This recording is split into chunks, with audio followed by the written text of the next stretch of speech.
Here you can see its anatomy looks like a normal tooth. Stamp हम कैसे prepare करते हैं, जिस टूथ पे हमें रेस्टोरेशन करनी होती है उस पे हम कंपोजिट और अस्सलामु अलैकुम वरहमतुल्लाह।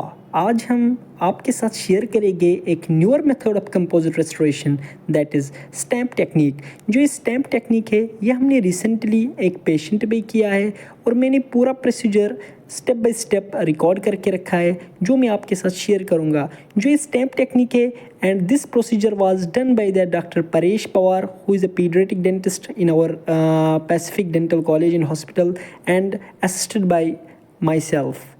तो सबसे पहले अगर हम स्टैम्प टेक्निक की इंट्रोडक्शन देखेंगे, it is a conservative and aesthetic approach to the tooth restoration. और ये ज़्यादा एडवांटेजेस है conventional approach of the restoration से।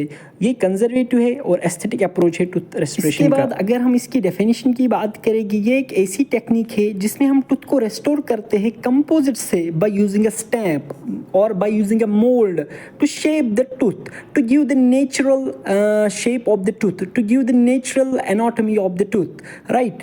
अब अगर हम इसके इंडिकेशंस की बात करेंगे, ये हम उन कैरीज़ में करते हैं जो स्मॉल और मीडियम साइज्ड कैविटीज़ हो गए, तो और उस टीथ में करते हैं जिसमें मिनिमम टू मॉडरेट डिके हुआ होगा, और उन पेशेंट्स को करते हैं जो कंजर्वेटिव और एस्थेटिक अप्रोच को फॉलो करते होंगे, राइट।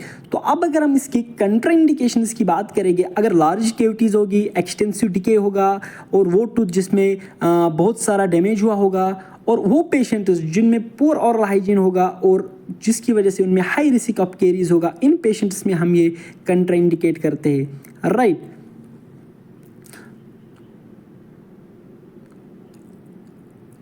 अब अगर हम इसके प्रोसीजर की बात करेंगे, सबसे पहले हम प्रिपेयर करते हैं स्टैम्प, उसके बाद हम कैविटी प्रिपेयर करते हैं, उसके बाद एचिंग एंड बॉन्डिंग करते हैं, उसके बाद हम कैविटी को फिल करते हैं कंपोजिट से, उसके बाद हम वो स्टैम्प उस कंपोजिट पे डालते हैं और फिर स्टैम्प को रिमूव करके क्योरिंग करते हैं और उसके बाद फिनिशिंग करते हैं। अब मैं आपको ये सारे स्टेप्स पेशेंट्स पे इलॉबरेट करके बताऊंगा कि जो हमने पेशेंट्स पे रिकॉर्ड किए हैं।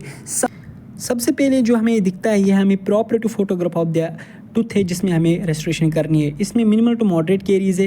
उसके बाद हम पहले स्टैम्प को प्रिपेयर करते हैं। स्टैम्प को प्रिपेयर कैसे करते हैं, जिस टूथ में हमें रेस्टोरेशन करनी है उस पर हम कंपोजिट डालते हैं और कंपोजिट के साथ साथ हम उसके साथ एक स्टिक को अटैच करते हैं।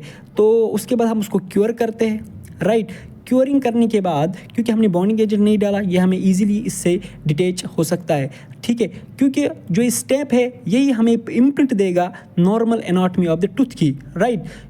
उसके बाद हम क्या करते, टूथ को प्रिपेयर करते, कैविटी बनाते हैं, रिमूव करते हैं कैरी, जो भी कैरीज हो वो रिमूव करते हैं और प्रिपेयर करते हैं एक कैविटी। उसके बाद हम उस पर एजेंट डालते हैं, बॉन्डिंग एजेंट डालते हैं और उसके बाद कंपोजिट से फिल करते हैं। आफ्टर फिलिंग विद कंपोजिट, उसके बाद जो हमने स्टैम्प प्रिपेयर किया उसको उसके ऊपर डालते हैं और उसको प्रेस करते हैं ताकि जो नॉर्मल एनाटॉमी टूथ की थी वो इसके साथ मर्ज हो जाएगी, वो इस पर आ जाएगी, राइट।